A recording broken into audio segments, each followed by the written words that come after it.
Hello and welcome back to the College of Natural Health Sciences Bermuda, the Induction Prep course, Functional Anatomy, and this is week number 7. And today's lecture, Chapter 6, we will focus on the head, the neck, and the face. The learning objectives for today's lecture are to identify the main structures of the head, neck, and face, including bones, joints, special structures, and deep and superficial muscles. We're going to label and palpate the major surface landmarks of the head, neck, and face. We're going to identify and demonstrate all actions of the head, neck, and face, which are the movements that are available. We're going to identify and demonstrate passive and resisted range of motion of the head, neck, and face. We're going to draw, label, and palpate the deep and superficial muscles of the head, neck, and face and name their actions. Palpation should include the origin, insertion, muscle belly, and demonstration of shortening and lengthening of muscles. We're going to describe the function of each of the muscles of the head, neck, and face.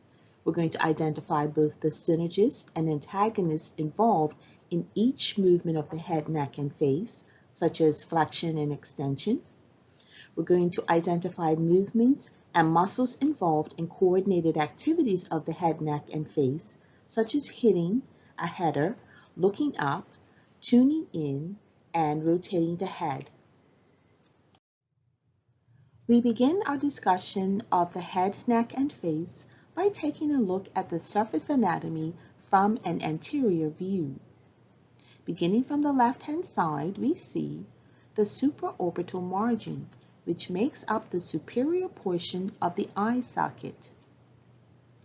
The chin's most anterior point is the mental protuberance.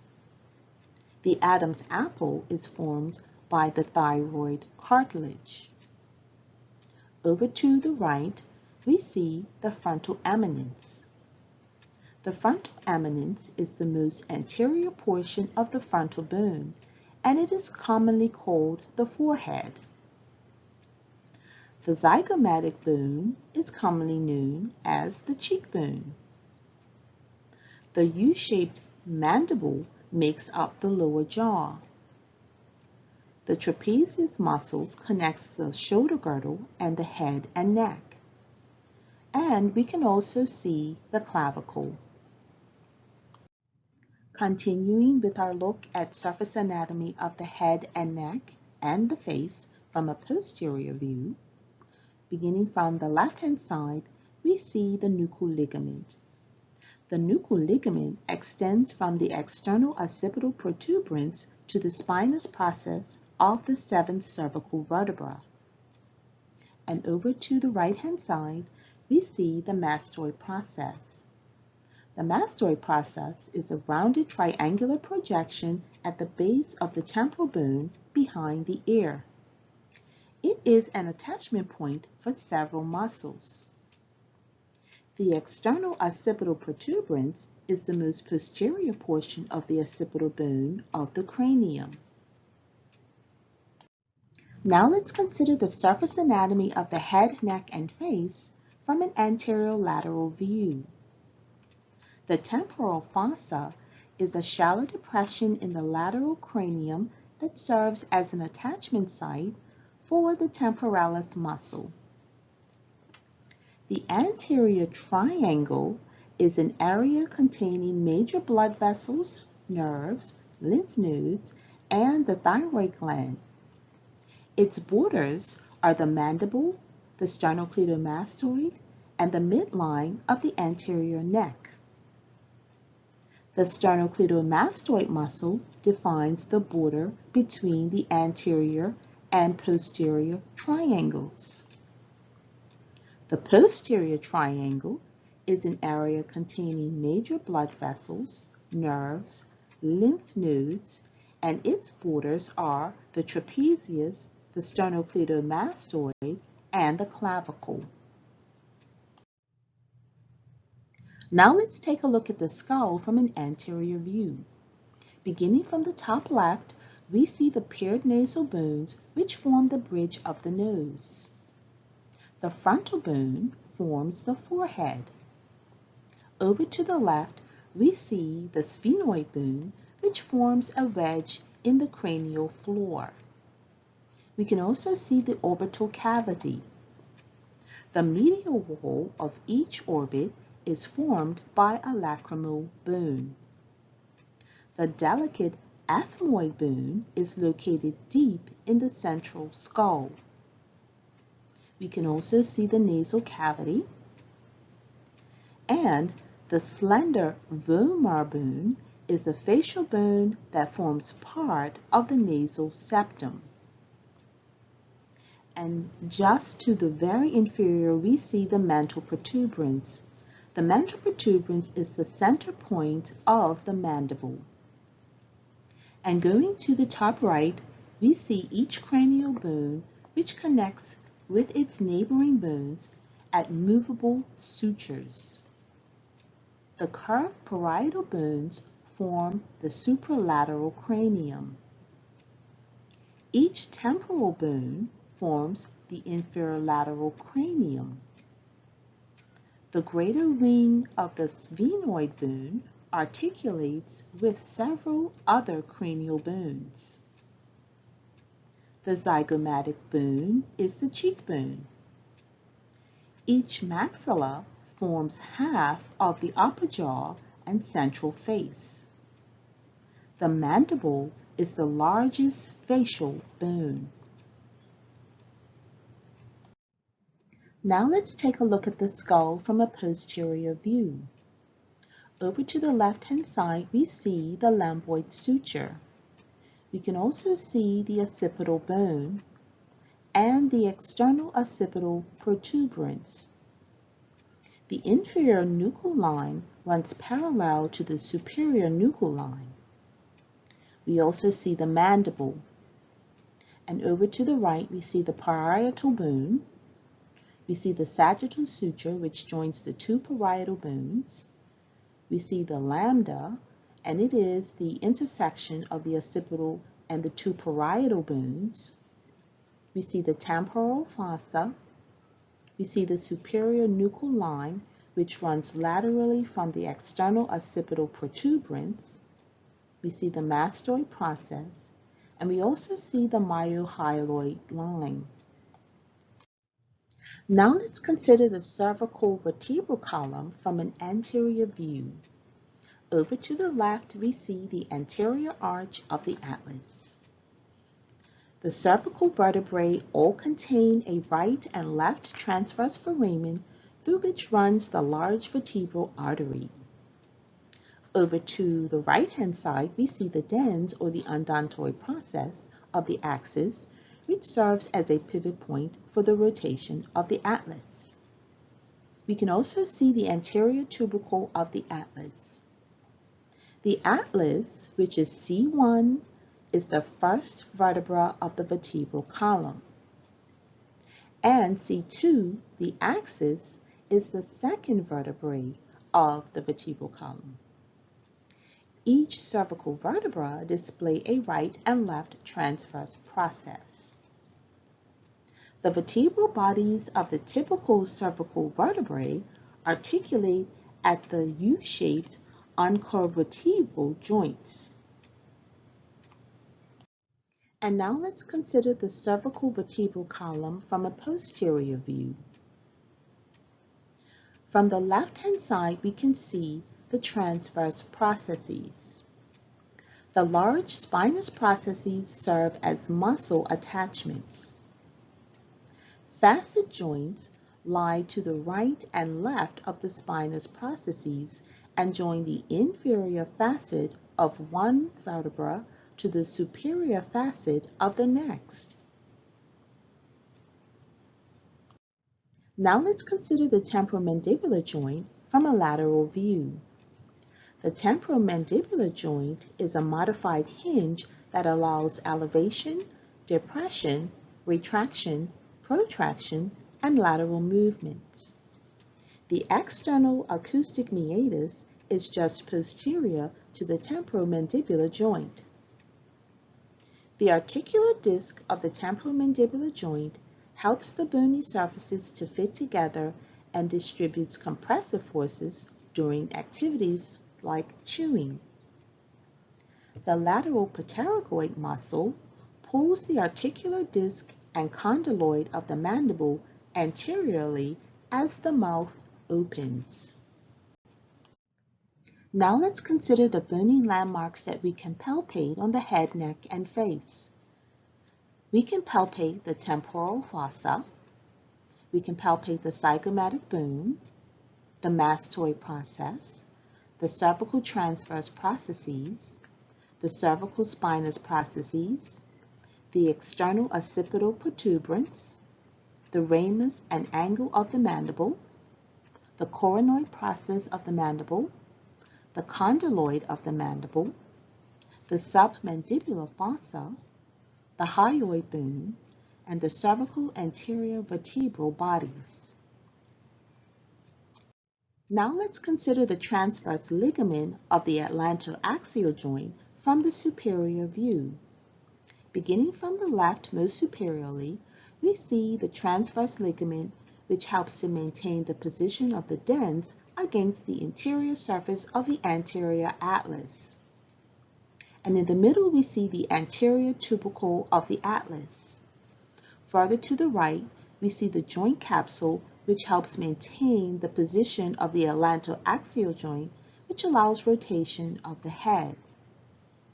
We also see illustrated the dens of the axis, and just further to the left, we see the vertebral foramen, we see the posterior tubercle of the atlas, and we see the spinous process of the axis.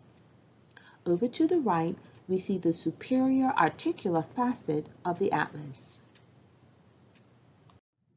Taking a look at the cervical ligaments from an anterior view, beginning from the left, we see the anterior atlanto-occipital membrane and the articular capsules which connect and stabilize the atlanto-occipital joint. The anterior atlantoaxial membrane and the articular capsules connect and stabilize the atlantoaxial joint. The anterior longitudinal ligament runs down the vertebral bodies to stabilize them during extension of the head and neck.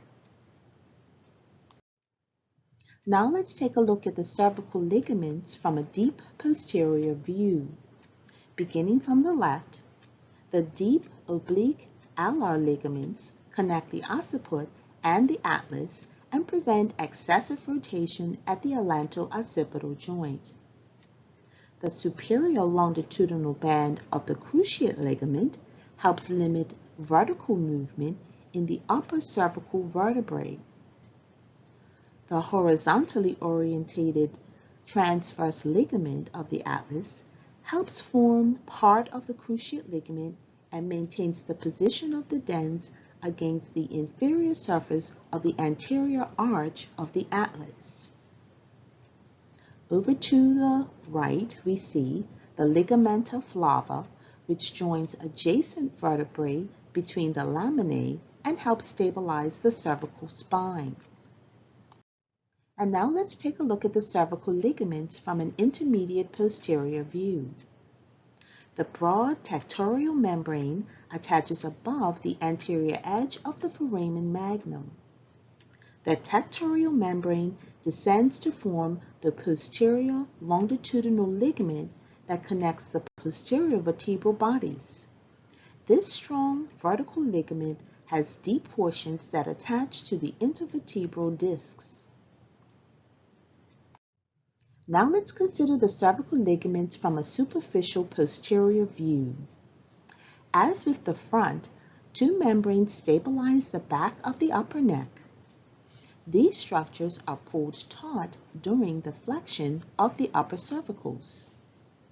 The posterior atlanto-occipital membrane and articular capsules connect and stabilize the atlanto-occipital joint. The posterior atlantoaxial membrane and the articular capsules connect and stabilize the atlantoaxial joint. Now let's consider the temporomandibular ligaments from a lateral view.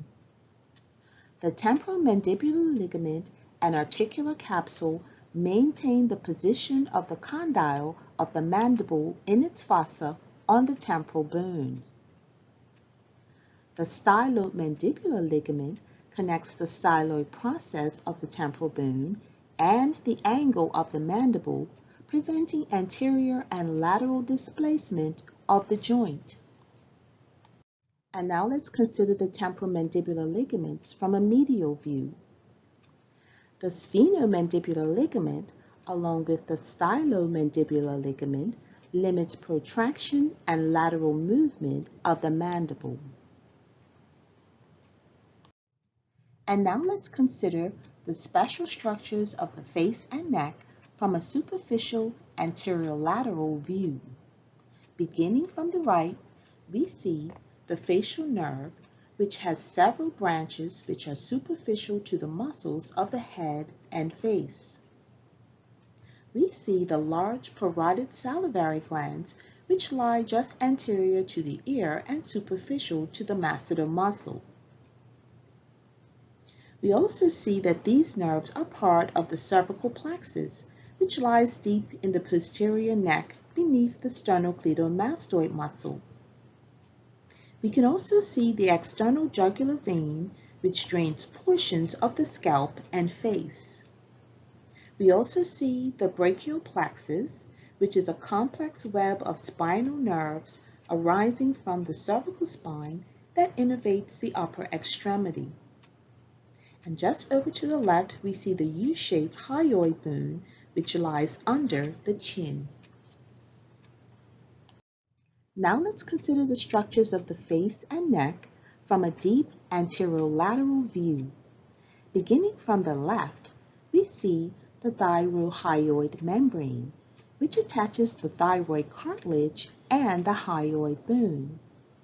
And just beneath, we see the thyroid cartilage, which is commonly called the Adam's apple.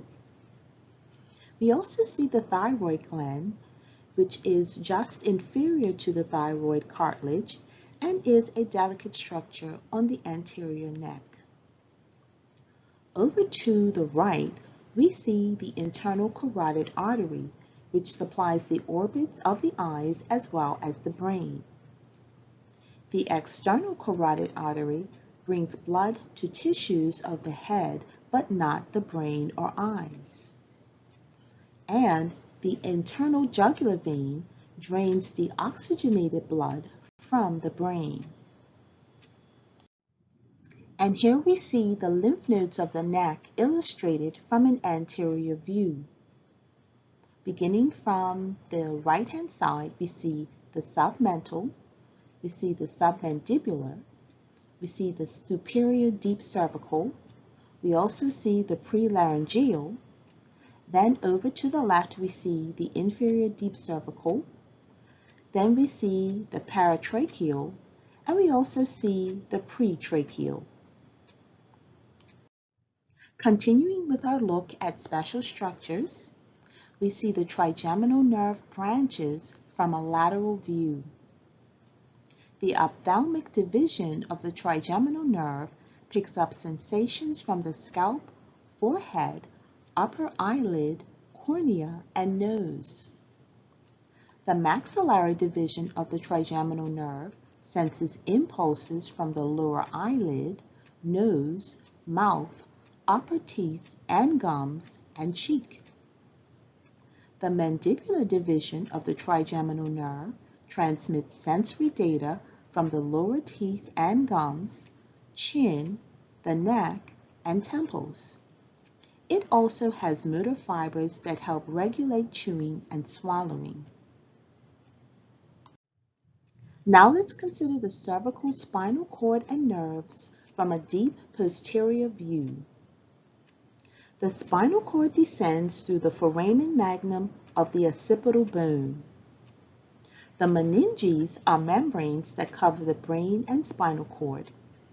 They contain the cerebral spinal fluid that cushions and nourishes the brain and spinal cord.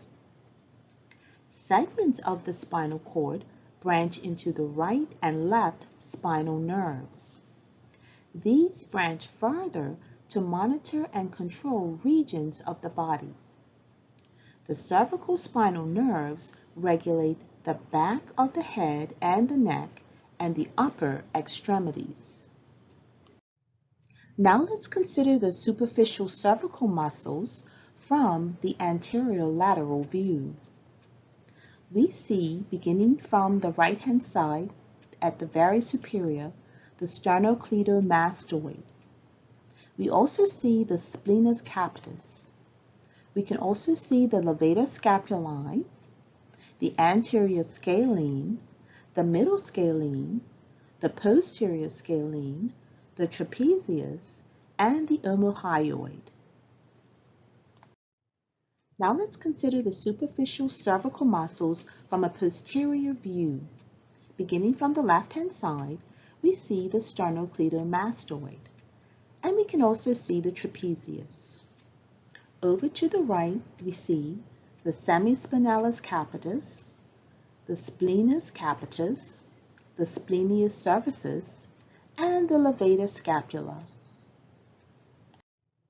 And now let's take a look at the intermediate cervical muscles from an anterior view. Beginning from the left-hand side, we see the geniohyoid. We see the thyrohyoid, the omohyoid, and the sternothyroid. On the right-hand side, we see the digastric, the mylohyoid, the stylohyoid, the digastric again, the sternohyoid, the omohyoid, the sternocleidomastoid, the trapezius, and the omohyoid. And now let's take a look at the intermediate cervical muscles from a posterior view. Beginning from the left, we see highlighted the ligamentum nuchae. We also see the splenius capitis, the splenius cervicis, and over to the right we see the semispinalis capitis, the middle scalene, and the posterior scalene. And now let's look at the deep cervical muscles from an anterior view. Beginning from the left, we see the longus capitis. On the right-hand side, we see the rectus capitis anterior, the rectus capitis lateralis, and the longus colli. Now let's take a look at the deep cervical muscles from the posterior view. Beginning from the left-hand side, we see the obliquus capitis superior. We see the rectus capitis posterior minor, followed by the rectus capitis posterior major. We see the obliquus capitis inferior. We also see the middle and posterior scalenes, followed by the semispinalis cervicis. And over to the right, we see the longissimus capitis. We see the cervical rotatories. We also see the representative portion of the multifidi, and we see the thoracic rotatories. And now let's take a look at the muscles of the face. Right from the very superior, we can see the galea aponeurotica. We can see the frontalis, the temporalis, the procerus, the corrugated supercilii, the orbicularis oculi, the palpebral, the orbital, the nasalis, the levator labii superioris, the buccinator, the orbicularis oris, the masseter, the mentalis, the depressor labii inferioris, the depressor anguli oris, and the platysma. And over to the right, we see the temporalis. We can see the zygomatic arch illustrated. We also see the minor and major portions of the zygomaticus. We can see the masseter, the rosarius, and the buccinator. The general techniques for palpating the muscles of the head, neck, and face are to first locate the origin, then we locate the insertion, we then locate the muscle belly, We activate the muscle using resistance, we shorten the muscle, and we lengthen the muscle. And these are the motions that are available at the neck. Diagram A illustrates flexion. Diagram B, extension. Diagram C, lateral flexion to the right. Diagram D, lateral flexion to the left. Diagram E, rotation to the right. And diagram F, rotation to the left. The motions that are available at the jaw or temporomandibular joint are in diagram A, elevation, diagram B, depression, diagram C, retraction, diagram D, protraction, diagram E, lateral deviation to the right, and diagram F, lateral deviation to the left. Now let's review the purpose of passive and resisted range of motion.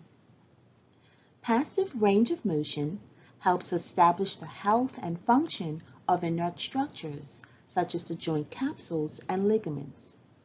It allows evaluation of relative movements between individual vertebral joints. Resisted range of motion helps establish health and function of dynamic stabilizers and prime movers. It helps to identify balance and potential imbalance between muscles that stabilize and move the head and neck. And the following are illustrations of passive cervical motions. Diagram A illustrates cervical flexion. Diagram B, cervical extension. Diagram C, lateral flexion to the right. Diagram D, lateral flexion to the left.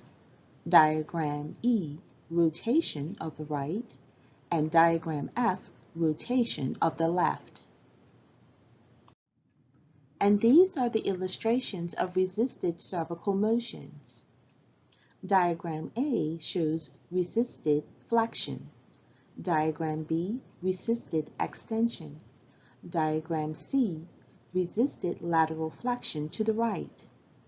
Diagram D, resisted lateral flexion to the left. Diagram E, resisted rotation to the right. And diagram F, resisted rotation to the left. Now let's consider coordinated movements of the head and neck. Hitting a header involves looking up, tuning in, rotating the head. Soccer is a sport that requires the head and neck to perform powerful forward movements. The deep muscles such as the rectus capitis anterior, the longus capitis, and the longus colli angle the forehead and stabilize the spine. Superficial muscles on the front of the neck, such as the anterior scalene, the sternocleidomastoid, and the platysma, drive the movement. Now let's consider the coordinated movements of looking up. Coordinated efforts of the deep, intermediate, and superficial muscles of the back of the neck enable us to look up. Deep muscles, such as the suboccipitals, angle the head, while intermediate, semispinalis, and spleni muscles bend the neck back and stabilize the vertebrae. The superficial muscles, such as the levator scapula and the trapezius, connect the head and shoulder girdle. Now let's consider the coordinated movements of tuning in. Cocking the head to one side activates several muscles on the front and back of the neck. The small, deep rectus capitis lateralis and the obliquus capitis superior tip the head, while the semispinalis, the spleni, the longus colli, and the scalenes, along with the sternocleidomastoid and trapezius muscles, create larger movements of the head and neck. And now let's consider the coordinated movements of rotation.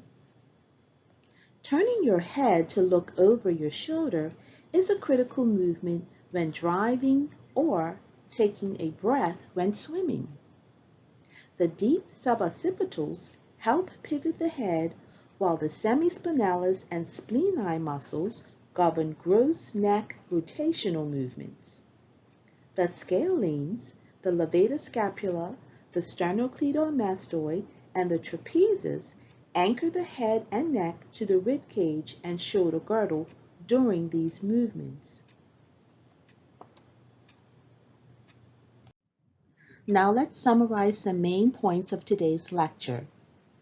The cranium is made up of 8 bones, 1 frontal bone, 2 parietal bones, 1 occipital bone, 2 temporal bones, 1 sphenoid bone, and 1 ethmoid bone, held together by several sutures. The skull also contains 12 facial bones, which are 2 lacrimal bones, 2 nasal bones, 2 maxillar bones, 2 zygomatic bones, 2 palating bones, a vomer, and a mandible that protects openings for the respiratory and digestive tracts. The cervical spine consists of 7 vertebrae that allow gliding movements in the head and neck and protect the spinal cord. The first 2 cervical vertebrae are uniquely shaped and allow rotational movements in the head and neck. The head and neck contain several special structures, including the thyroid glands, salivary glands, trachea, cervical lymph nodes, and several large arteries, veins, and nerves. Multiple layers of small and large muscles work together to create the myriad of fine and powerful movements of the head and neck. Several muscles attach to the hyoid bone below the jaw, and they contribute to chewing and swallowing. Several small suboccipital muscles maintain exact alignment between the skull and the vertebral column. The mandible articulates with the skull at the temporomandibular joint. Movements of this joint are important for speaking, eating, and expressing emotion. Together, the muscles of the head, neck, and face allow us to bend and twist the head as we look at and listen to the world around us. Okay, so for our assignment for this week, this is assignment number 6 for week 7. We're going to list the bones of the head, neck, and face. We're going to list the joints of the complete skull, which includes the head, neck, and face. We're going to list the movements that are available at the head, neck, and mandible. We're going to list the superficial neck muscles. We're going to list the muscles of the face, and we're going to list the special structures such as the glands, arteries, and veins of the neck and face. Don't forget to leave a comment at the bottom of this video, and also check out the discussion page for this particular lecture on our YouTube page. Please also remember that my office hours are from 4 to 6 every Thursday, so if you require any additional support for this lecture, please shoot me an email and I will be happy to assist you in whatever way I can. So I look forward to receiving your assignments and reading your comments. Do take care.